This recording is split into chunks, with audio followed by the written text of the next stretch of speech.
हे hello everyone. तर आज आमचा प्लॅन झाला खूप दिवसात पिकनिकला जायचा.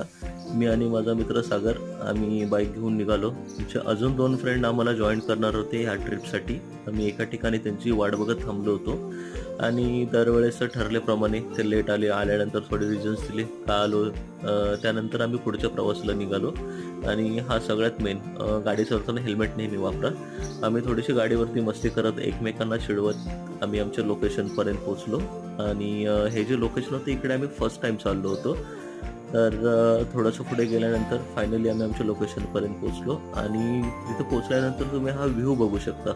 खूपच एकदम शांत आणि कूल व्ह्यू होता. आम्ही जाताना आमच्यासोबत थोडंसं खाण्याचं सामान आणि थोडंसं पाणी घेऊन गेलो होतो. तिकडे गेल्यानंतर पाऊस चालू झाला आणि जसा पाऊस चालू झाला शिवराज खुश झाला. त्याने डान्स पण केला आणि थोडा वेळ आम्ही तिकडे बसलो, व्ह्यू एन्जॉय केला आणि फायनली आम्ही निघालो. Bye bye.